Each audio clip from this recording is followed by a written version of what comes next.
Ainda falando em trânsito, quero chamar a sua atenção para uma situação que também tem gerado muita reclamação entre os telespectadores do Balanço Geral. Muita gente entrou em contato com a nossa produção nas últimas semanas e daí a gente, por receber esses pedidos e tudo mais, resolvemos preparar uma matéria. E as reclamações são relacionadas às lombadas físicas que existem no perímetro urbano de Chapecó. Segundo alguns telespectadores, várias delas estão em desacordo e muitas vezes acabam atrapalhando ao invés de ajudar o tráfego dos veículos e a fluidez do trânsito também. Vamos entender quais são estas reclamações? Põe a matéria aqui no Balanço Geral. Uns chamam de lombada, outros quebra-mola. Independente da maneira como são conhecidos, em breve esses redutores de velocidade terão que ser substituídos. Um dos motivos é a implantação do sistema binário e as alterações que serão feitas com relação ao transporte coletivo urbano. É que com a mudança, a configuração dos veículos terá que ser diferente para poderem circular pela cidade. Todos os 88 ônibus da frota terão que ser trocados gradualmente no período de 10 anos para piso baixo. Então, com essas lombadas fora de padrão, provavelmente nós não conseguiríamos executar, o serviço de transporte em vias as quais tenham essas lombadas irregulares. Segundo o empresário, apesar de darem mais segurança ao trânsito, mesmo com os ônibus mais altos, os custos com manutenção por causa dos modelos de lombadas irregulares são inevitáveis, sem contar no desconforto dos passageiros. O que mais prejudica são as lombadas fora de padrão, São aquelas lombadas que não seguem um padrão da legislação brasileira de trânsito. Essas aí são as que mais prejudicam e, inclusive, machucam pessoas dentro do ônibus quando ele acaba dando aquele solavanco, Só que além do transporte coletivo, as lombadas irregulares também acabam afetando outros serviços essenciais para a população. Para a gente tentar mostrar na prática como é o trabalho e também as dificuldades enfrentadas pelos bombeiros com relação ao trânsito e as lombadas físicas, Cabo Alberto é o motorista dessa guarnição e vai falar para a gente. Cabo, é complicado para vocês transitarem no dia a dia com esse tipo de lombada aqui no trânsito? A gente sabe que as lombadas são essenciais, geralmente elas são estudadas onde são colocadas, pontos de atropelamento, mas elas dificultam porque a gente está transitando com um caminhão extremamente pesado, que dificulta a retomada de velocidade. Então a gente sente a dificuldade na retomada de velocidade, E por isso às vezes demora um pouquinho mais para chegar na ocorrência. Isso acaba interferindo no tempo-resposta do atendimento. Um pouco sim, Mas a gente, como a maioria dos motoristas são nativos de Chapecó, moram muito tempo aqui na cidade, a gente procura rotas alternativas, Até para evitar um número elevado de lombadas, Mesmo sabendo a necessidade, a gente procura evitar para chegar cada vez mais rápido, De acordo com a Secretaria de Defesa do Cidadão, atendendo algumas demandas relacionadas à mobilidade urbana de Chapecó, os tradicionais quebra-molas estão com os dias contados. Fazem 2 anos que não se faz mais lombada física no município de Chapecó. Essa é a tendência, que nós não tenhamos mais obstáculos físicos para a transposição de veículos. Como os nossos ônibus no transporte coletivo agora vêm com a tendência de piso baixo, e isso deve ter toda a substituição da frota em 10 anos, nós precisamos ir preparando o terreno nas vias aonde o transporte coletivo vai passar. Esse é um dos motivos para não se fazer mais lombadas físicas. Além, é claro, da previsão expressa do Código de Trânsito vedando ondulações transversais nas vias e permitindo a utilização só como última alternativa. E para continuar garantindo a redução de velocidade e alguns abusos sem a utilização de redutores físicos, outros modelos autorizados pelo CONTRAN já estão sendo instalados em algumas ruas de Chapecó. Para reduzir, nós podemos utilizar o quê?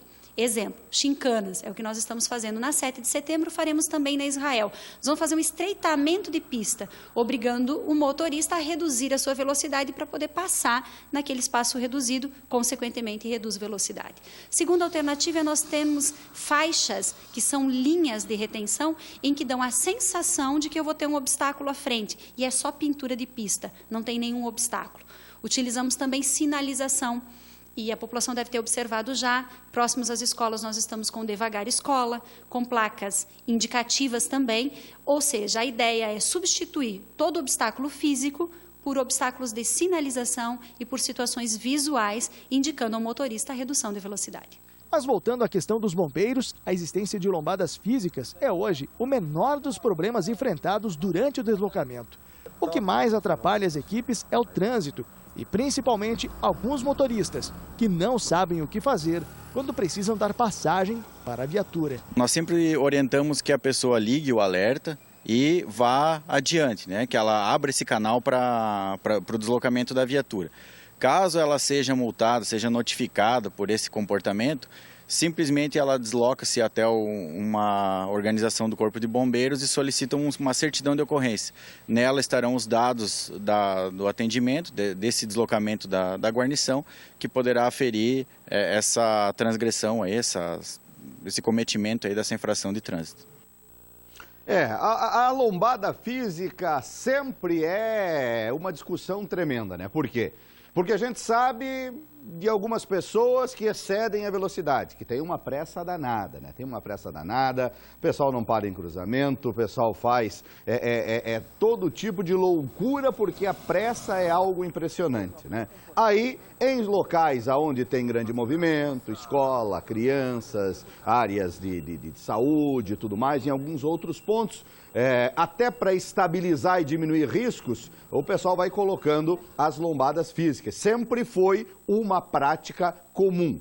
Agora, com o adiantar do tempo, com a questão do transporte coletivo urbano, que está todo adaptado, que os ônibus ficaram mesmo o ônibus alto ficou baixo com os equipamentos adaptados, né? Aí precisa ter uma normatização. Ou se segue todas as normas do Conselho de Trânsito, do Código Brasileiro de Trânsito, ou não se faz mais a lombada física. Ora bolas. Se a gente, eu motorista, você motorista que me acompanha aqui no Balanço Geral, se nós respeitarmos a velocidade de cada via, não precisa nenhum tipo de lombada. Não precisa nem a lombada física, não precisa nem a lombada eletrônica, não precisa nem os tachões, nem as faixas de contenção, de estreitamento de via, não precisa. Porque, assim, a gente reclama muito de situações, né?